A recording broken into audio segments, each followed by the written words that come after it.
I didn't realize my family had been calling me unstable behind my back until the day they used it to lock me away. Not a fight, not an intervention, not a heartfelt, "we're worried," a signature, a clipboard. Two men in calm voices telling me to come with us, and my mother standing in the doorway like she was doing me a favor. "Don't make this harder, Brielle," she said. "You've been scaring everyone,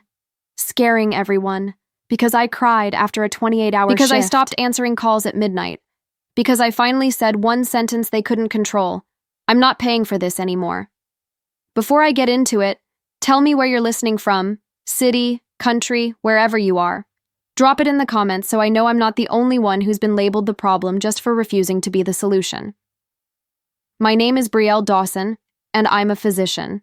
Board certified, published, and, according to hospital payroll, high income. According to my family, a walking ATM with a pulse. They never said it like that, of course. They said things like, "You're so blessed. We're so proud of you." Family helps family. They said it while forwarding me bills. They said it while forgetting their wallets.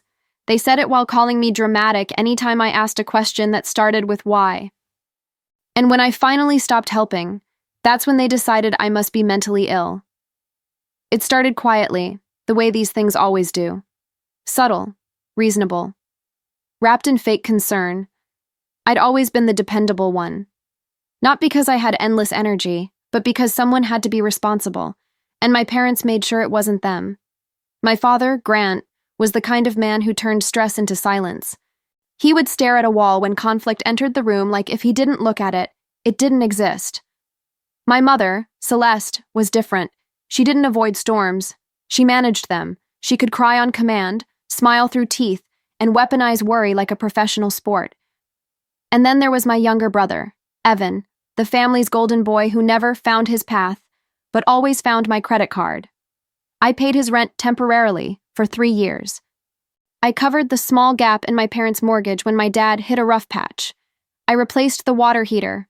I paid for my mom's dental implants because she said she couldn't show her face at church with her teeth like that. Every time I said yes, they praised me.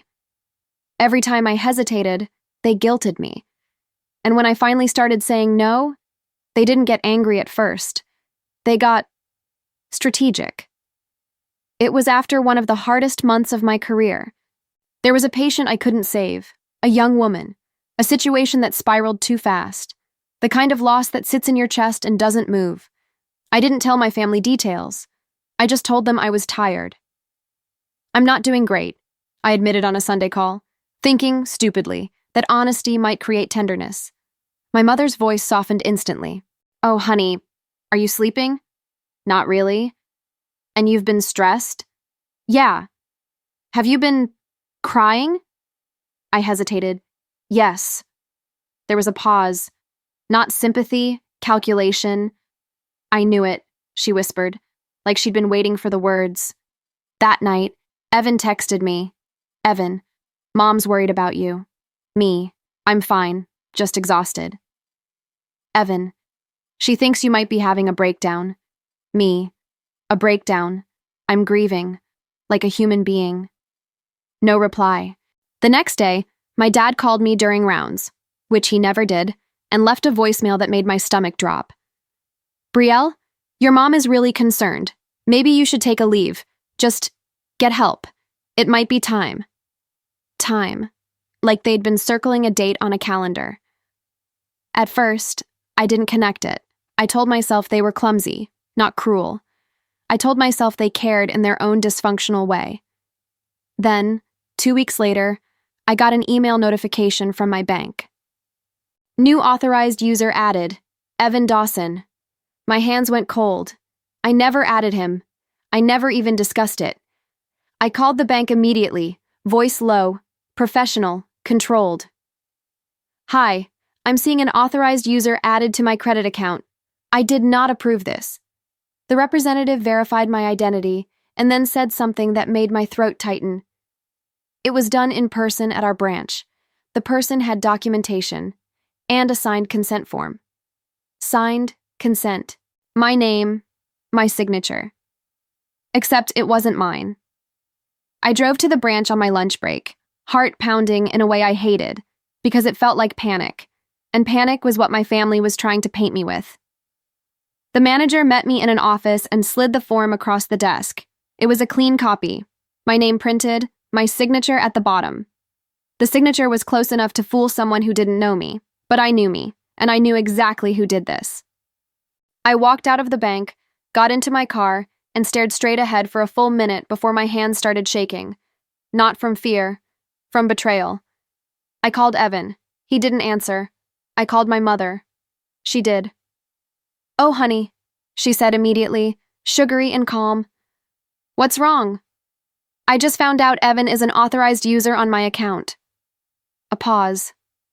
Then, "Well, you've been so overwhelmed. We thought it would help if we handled some things for you." My grip tightened on the steering wheel. "You forged my signature." "Don't be dramatic," she said, tone sharpening. "We did what we had to. You haven't been yourself." "I haven't been myself, because I'm grieving, Mom." "You're emotional," she snapped.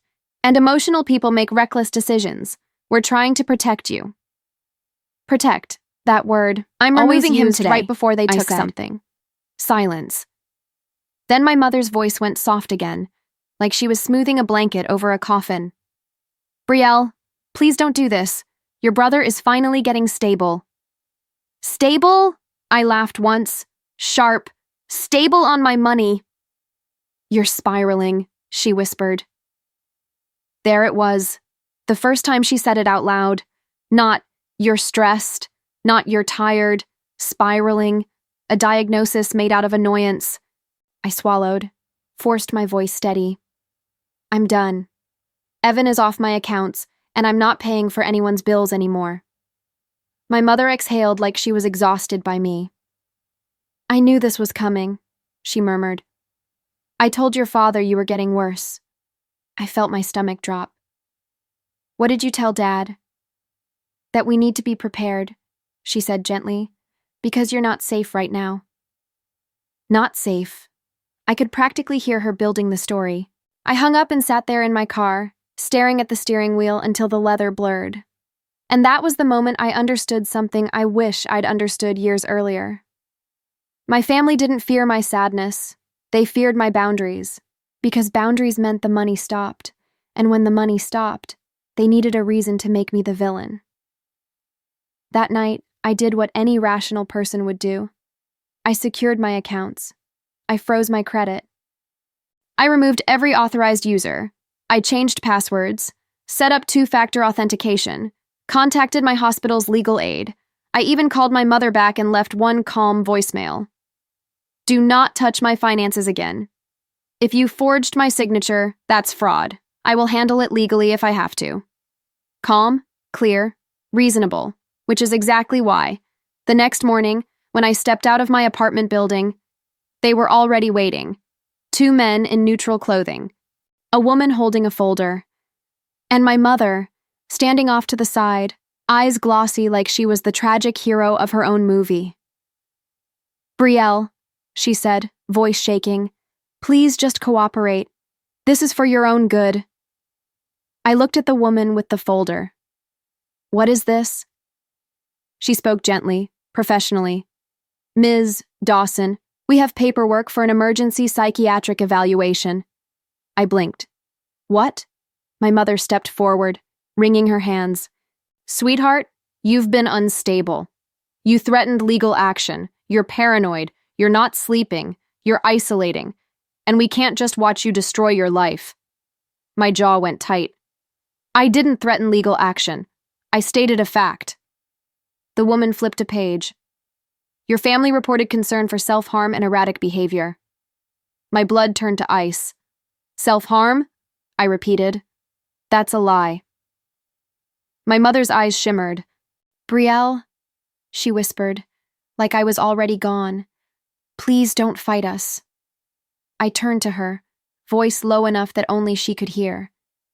"You would rather tell strangers I'm a danger to myself than admit you forged my signature." Her face twitched. Then she said something I'll never forget. Not crying, not yelling, just cold.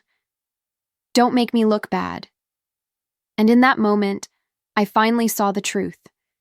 It wasn't about my health. It was about control. Because if they could brand me unstable, they could discredit anything I said. Fraud? She's confused. Forgery? She's paranoid. Boundaries? She's having an episode. And if I fought back too hard, they'd call it proof. I looked around. People were watching from the sidewalk. Someone slowed with a coffee cup, staring. I forced myself to breathe. Then I said, clearly, I am not consenting to anything. I want my attorney. And I want my hospital administration notified immediately. I am a licensed physician. The woman with the folder hesitated, just a fraction, but my mother stepped in fast.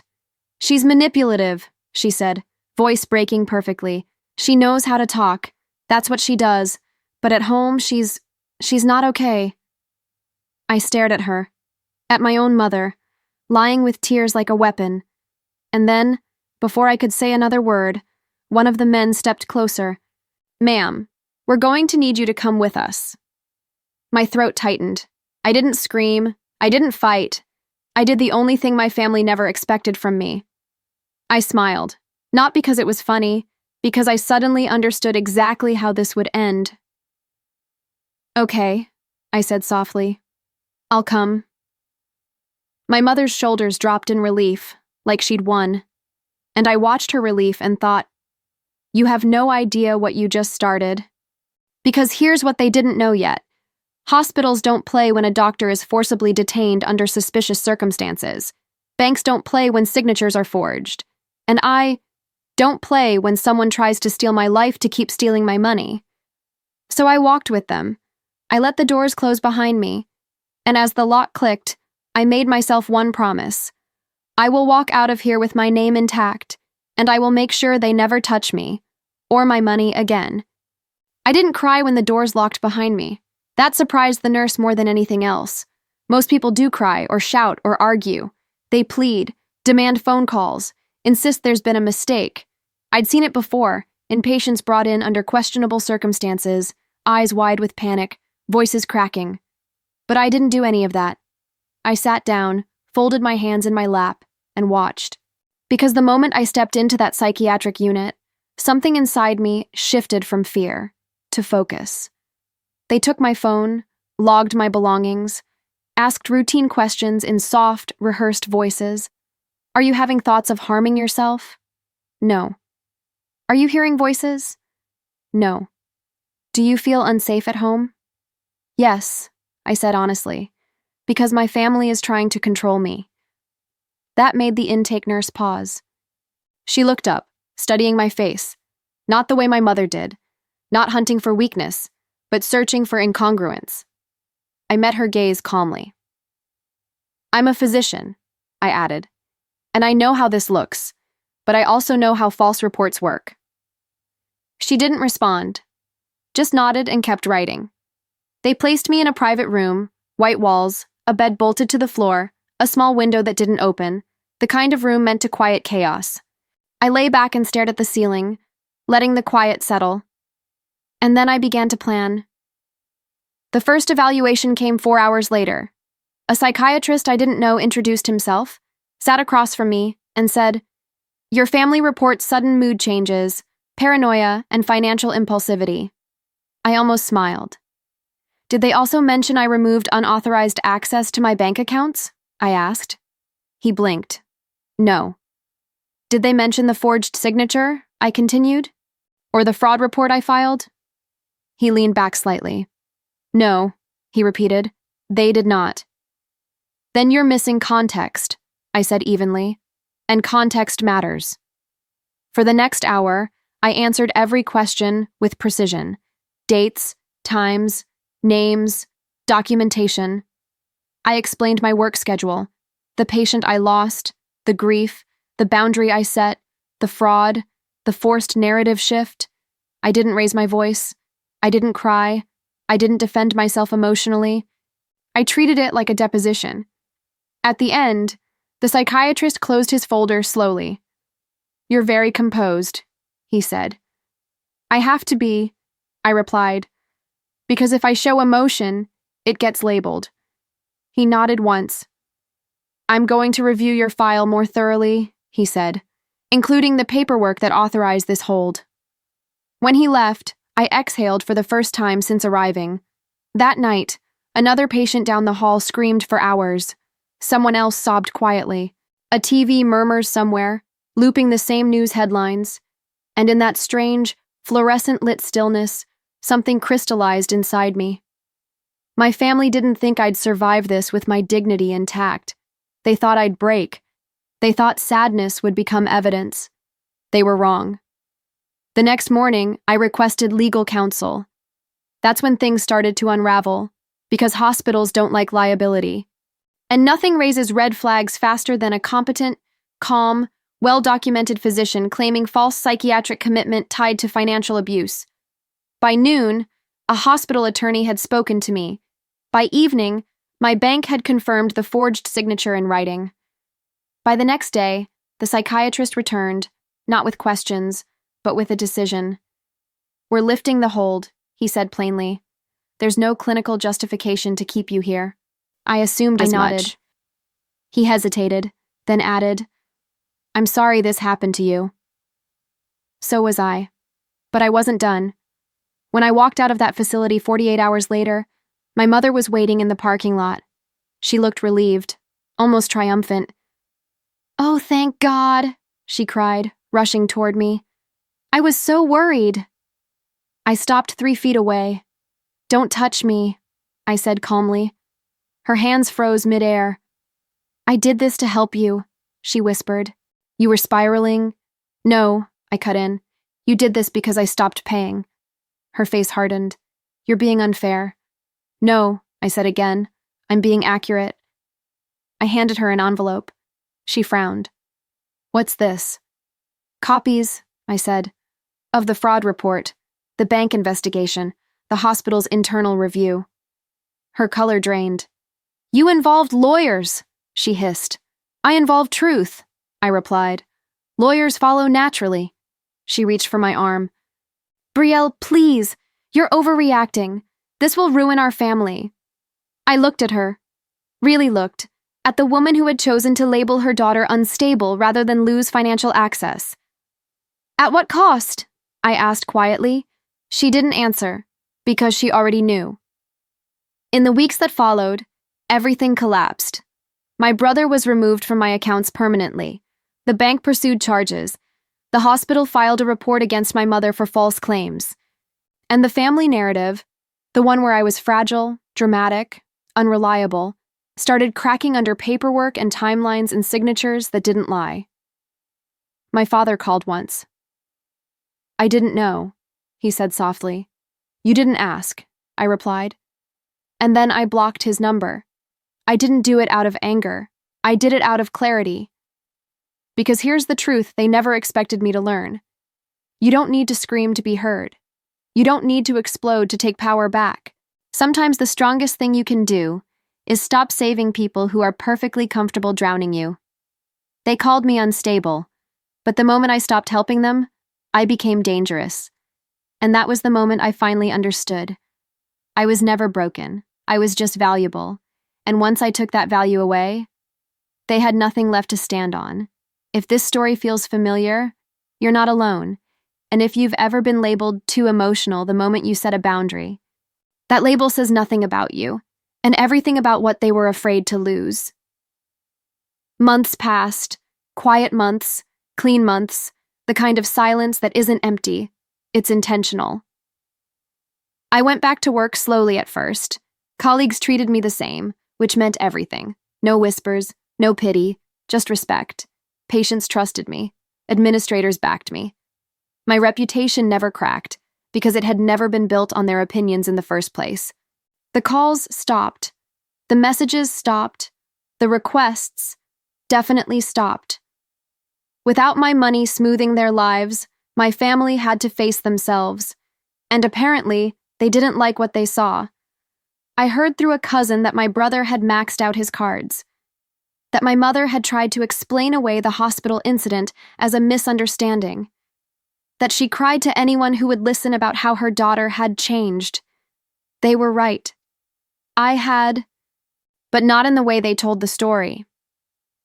One afternoon, I sat alone in my apartment, sunlight pooling across the floor, a cup of coffee cooling in my hands, no alarms, no emergencies, no one demanding something from me under the disguise of love. And I realized something quietly monumental. I wasn't healing despite what they did. I was healing because I finally stopped protecting them from the consequences of their choices. They thought labeling me unstable would give them control. Instead, it exposed who really depended on who. I never confronted them again. I didn't need closure from people who tried to rewrite my sanity for profit. I had something stronger now. Peace. And a truth I'll never forget. When people benefit from your silence, they will call your voice a problem. When they benefit from your generosity, they will call your boundaries cruelty. And when you finally stop helping, they won't call you unstable anymore. They'll call you dangerous, because you're no longer theirs to control.